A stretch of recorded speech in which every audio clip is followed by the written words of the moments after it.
नमो भगवते वासुदेवाय नमः। सभी भक्तों को राधे राधे।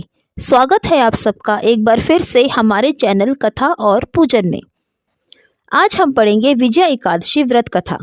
साथियों, वीडियो शुरू करने से पहले यदि आप हमारे चैनल पर नए हैं तो चैनल को सब्सक्राइब करें, बेल नोटिफिकेशन बटन ऑन करें जिससे आपको हमारी वीडियो समय पर मिल सके। तो आइए वीडियो शुरू करते हैं। सनातन धर्म में हर माह के शुक्ल पक्ष और कृष्ण पक्ष की एकादशी तिथि को भगवान विष्णु की पूजा आराधना का बड़ा महत्व है। मान्यता है कि ऐसा करने से जीवन में सुख, समृद्धि और खुशहाली आती है। फागुन माह के कृष्ण पक्ष की एकादशी तिथि को विजया एकादशी के नाम से जाना जाता है। इस दिन भगवान विष्णु और माँ लक्ष्मी की पूजा करने से पुण्य फलों की प्राप्ति होती है।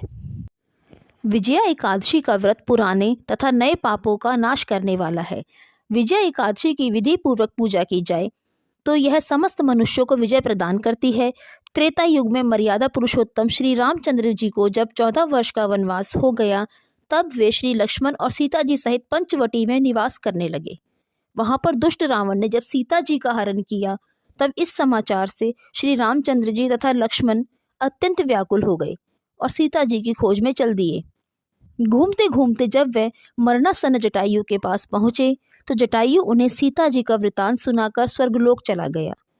कुछ आगे जाकर उनकी सुग्रीव से मित्रता हुई और बाली का वध किया। हनुमान जी ने लंका में जाकर सीता जी का पता लगाया और श्री रामचंद्र जी और सुग्रीव की मित्रता का वर्णन किया। वहां से लौटकर हनुमान जी ने भगवान राम के पास आकर सब समाचार कहे। भगवान राम ने वानर सेना सहित सुग्रीव की संपत्ति से लंका को प्रस्थान किया।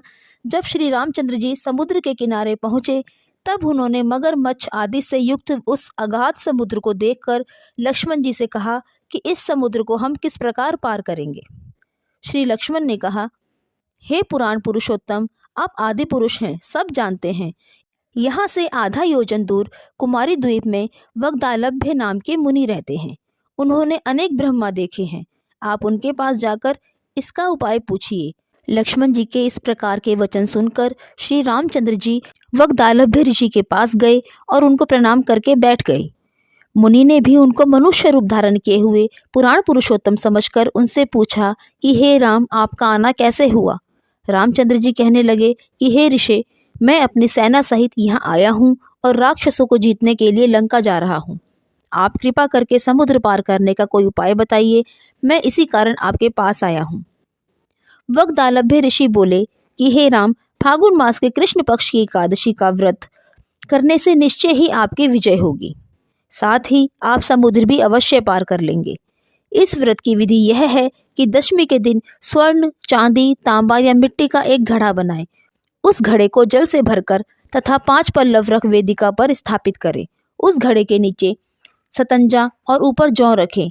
उस पर श्री नारायण भगवान की स्वर्ण की मूर्ति स्थापित करें। एकादशी के दिन स्नान आदि से निवृत्त होकर धूप, दीप, नैवेद्य, नारियल आदि से भगवान की पूजा करें। तत्पश्चात घड़े के सामने बैठकर दिन व्यतीत करें और रात्रि को भी उसी प्रकार बैठे रहकर जागरण करें। द्वादशी के दिन नित्य नियम से निवृत्त होकर उस घड़े को ब्राह्मण को दे दें। हे राम, यदि तुम भी इसी व्रत को सेनापतियों सहित करोगे तुम्हारी विजय अवश्य होगी।